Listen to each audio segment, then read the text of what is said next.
Hello everyone. तो guys आज हम डिस्कस करेंगे एक डिस्क्रिप्टिव क्वेश्चन और वो क्वेश्चन है lesson number 3 risk assessment and internal control lesson से। गाइज जो आज का हमारा क्वेश्चन है वो क्वेश्चन है क्या need for understanding of entity. मतलब क्या जरूरत है एंटिटी को अंडरस्टैंड करने का। एक तो ऐसे लोग नॉर्मल तरीके से पूछ सकते हैं, दूसरा लोग पूछ सकते हैं कि अंडरस्टैंडिंग ऑफ एंटिटी एक फ्रेम ऑफ रेफरेंस को एक गाइडेंस देता है और वो गाइडेंस ऑडिटर के लिए यूजफुल है। ऑडिटर उस अंडरस्टैंडिंग ऑफ एंटिटी से जो फ्रेम ऑफ रेफरेंस गाइडेंस मिलता है उसको यूज करके ऑडिटर क्या कर सकता है, ऑडिट प्लान कर सकता है कि कैसे ऑडिट करेंगे फर्दर और कहां कहां पे उसको प्रॉपर प्रोफेशनल जजमेंट लगाना है। तो अंडरस्टैंडिंग ऑफ एंटिटी एक फ्रेम ऑफ रेफरेंस प्रोवाइड करता है ऑडिटर को। तो कहां पे कौन से एरियाज में फ्रेम ऑफ रेफरेंस प्रोवाइड करता है, कौन से एरियाज का नॉलेज देता है अंडरस्टैंडिंग ऑफ एंटिटी, तो हमको वो बताना है। तो तीनों या understanding is a continuous process, चार वे में क्वेश्चन पूछा है और चारों क्वेश्चन सेम है। मतलब नीड फॉर अंडरस्टैंडिंग, क्या जरूरत है अंडरस्टैंडिंग ऑफ एंटिटी। आप लोग बोलो आपने 315 पढ़ा है। एंटिटी को अंडरस्टैंड करने से हमको पता चलता है कि कहां पे रिस्क ज्यादा है, कहां पे रिस्क कम है। तो जो जो एरिया में रिस्क ज्यादा है वहां हम लोग फर्दर ज्यादा फोकस करेंगे, वहां पे ज्यादा अच्छे से प्लानिंग करेंगे, वहां पे ज्यादा जजमेंट लगाएंगे। जहां रिस्क कम है वहां पे कम करेंगे। तो इसलिए तो बोल रहा है वो अंडरस्टैंडिंग फ्रेम ऑफ रेफरेंस भी देता है। फिर यहाँ पे वो बोल रहा है कि वो पूरे एरियाज बताओ अंडरस्टैंडिंग ऑफ एंटिटी से, जो जो एरियाज के नॉलेज मिलते हैं आपको अंडरस्टैंडिंग ऑफ एंटिटी से, कौन से एरिया का नॉलेज मिलता है जहां पे आप प्रॉपर प्लानिंग करके ऑडिट कर सकते हो, वो एरियाज पूछ रहे हैं। और फिर वही क्वेश्चन को अलग तरीके से पूछ रहा है कि अंडरस्टैंडिंग क्यों एक कंटिन्यूअस प्रोसेस है। बिकॉज कंटिन्यूस प्रोसेस क्यों, बिकॉज उससे बहुत सारे रिस्क पता चलते हैं। फिर कौन से रिस्क पे ज्यादा फोकस करे, कौन से एरिया में ज्यादा फोकस करे, कैसे उस एरिया जहां पे रिस्क है वहां पे कैसे अच्छे से प्लानिंग करके ऑडिट करे। इसलिए अंडरस्टैंडिंग को कंटिन्यूस करते रहना चाहिए। तो चारों क्वेश्चन एक ही है, बस पूछने का तरीका अलग है।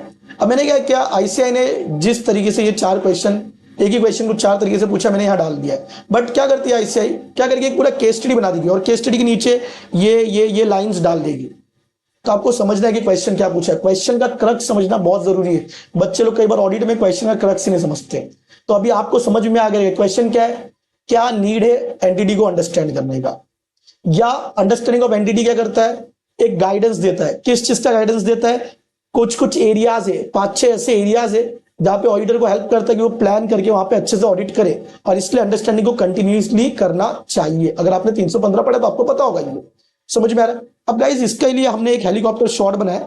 अगर एक क्वेश्चन आ गया need for understanding of entity, तो कैसे याद रखेंगे। देखो अभी हमने बोला क्या जरूरत है understanding of entity, because entity को अंडरस्टैंड करेंगे तो हमको पता चलता है कि कहां पे रिस्क हाई है।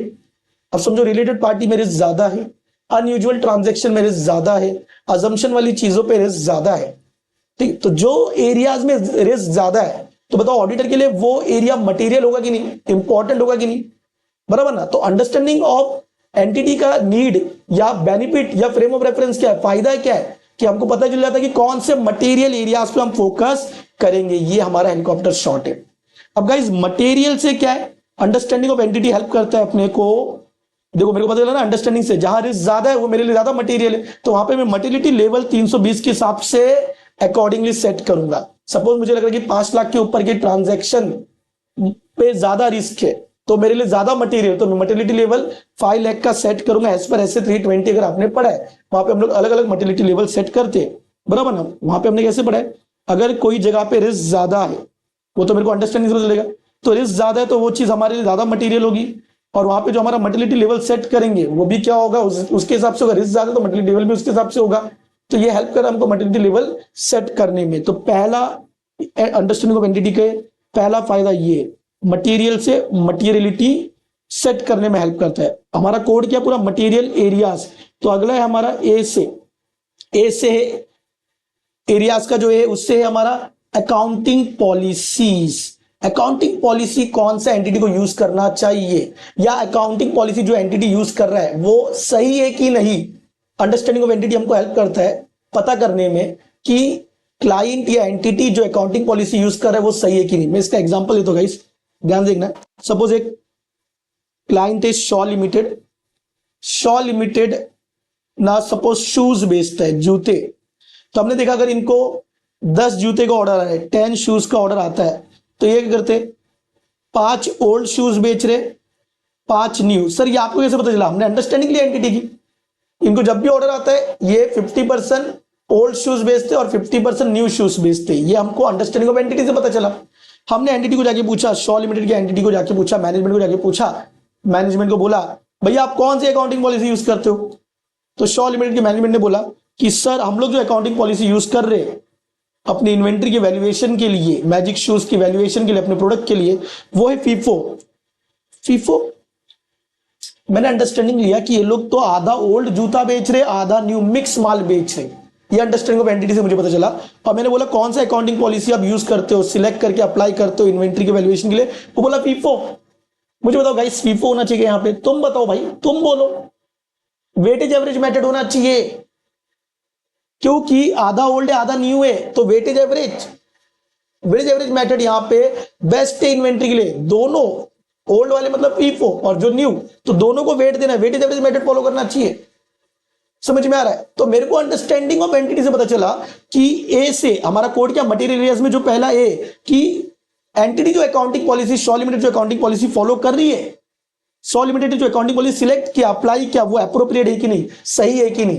तो अकाउंटिंग पॉलिसी एप्रोप्रिएट है कि नहीं, अकाउंटिंग पॉलिसी का सिलेक्शन एंड एप्लीकेशन एप्रोप्रिएट है कि नहीं, ए एरिया से मेरे को ये पता चलता है कि अकाउंटिंग पॉलिसी का सिलेक्शन एप्लीकेशन एप्रोप्रिएट है कि नहीं। ये एक अंडरस्टैंडिंग मिलती है।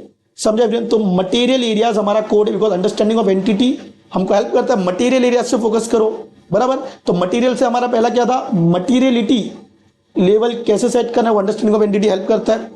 और आप वो 320 में डिटेल में पढ़ते भी हो। फिर हमने उसमें एरियाज में ए में अकाउंटिंग पॉलिसी जो एंटिटी सिलेक्ट कर रहा है वो एप्रोप्रिएट है कि नहीं, वो भी हेल्प करता है अंडरस्टैंडिंग ऑफ एंटिटी। अब एरियाज में ए के बाद आता है आर, ये सबसे इजी पॉइंट है। अंडरस्टैंडिंग ऑफ एंटिटी आर से हेल्प करता है risk of material misstatement assess करने के लिए।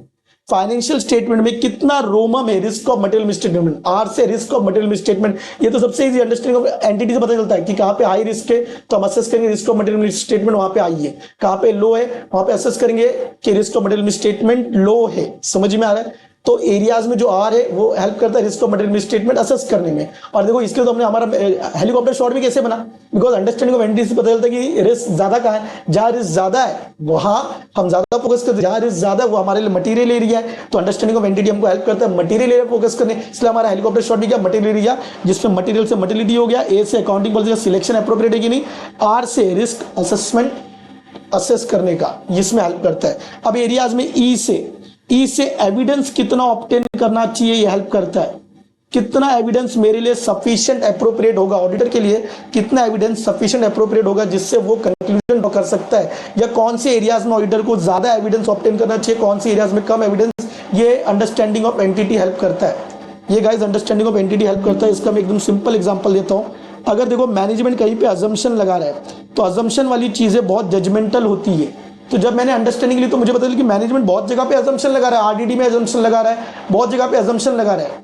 तो मैनेजमेंट जहां जहां अजम्पशन लगा रहा है तो अजम्पशन वाले चीज में रिस्क ज्यादा होता है, अगर आप लोग को पता होगा, क्योंकि जजमेंटल है।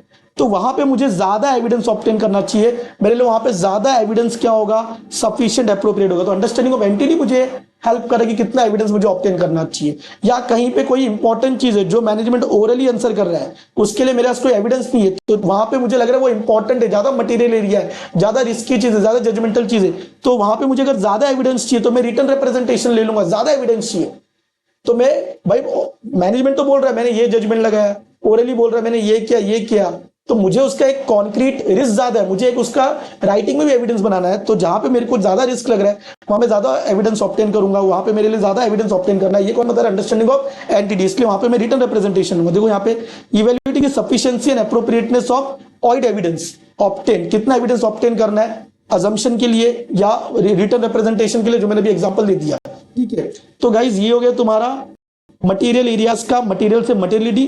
फिर ए से अकाउंटिंग पॉलिसी उन्होंने सही सिलेक्ट किया कि नहीं, वो पता चलता है एप्रोप्रिएट है कि नहीं। आर से कितना risk of material misstatement assess कर पाते हैं। ई से कितना एविडेंस ऑब्टेन करना ऑडिटर को, ये हेल्प होता है अंडरस्टैंड से। नेक्स्ट है गाइस ए से एनालिटिकल प्रोसीजर। तो गाइस ऐसे 520 आप पढ़ते हो एनालिटिकल प्रोसीजर। देखो मेरे को पता है अंडर ऑफ एंटिटी से, मुझे एंटिटी से मैंने को अंडरस्टैंड किया, मुझे पता चला कि नंबर ऑफ जो लास्ट ईयर थे 2 एम्प्लॉय थे, एंड उन्होंने लास्ट ईयर एम्प्लॉय को जो सैलरी दिया 2 लाख एम्प्लॉय को टोटल 2 करोड़ सैलरी दिया। इस साल मुझे पता चला कि इन लोगों ने 3 लाख एम्प्लॉय काम पे रखा है। तो बताओ एनालिटिकल प्रोसीजर क्या होता है, हम लोग क्रॉस मल्टीप्लाई करते या हम लोग एनालिसिस कर रहे हैं कि लास्ट ईयर 2 लाख को 2 करोड़ दिया तो 3 लाख एम्प्लॉय को इस साल 3 करोड़ सैलरी प्लस इन्फ्लेशन।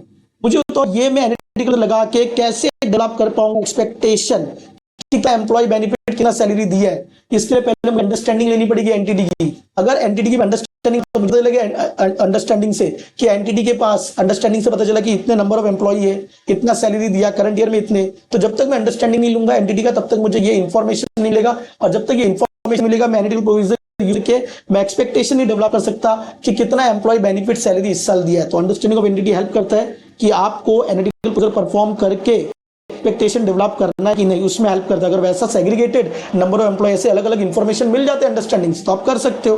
तो हमारा कोड क्या है, क्यों अंडरस्टैंड करना चाहिए एंटिटी को, मटेरियल एरियाज के ऊपर फोकस करना है, तो अंडरस्टैंडिंग ऑफ एंटिटी अपने को उसमें हेल्प करता है। तो मटेरियल से मटेरियलिटी हो गया, बराबर एवरीवन।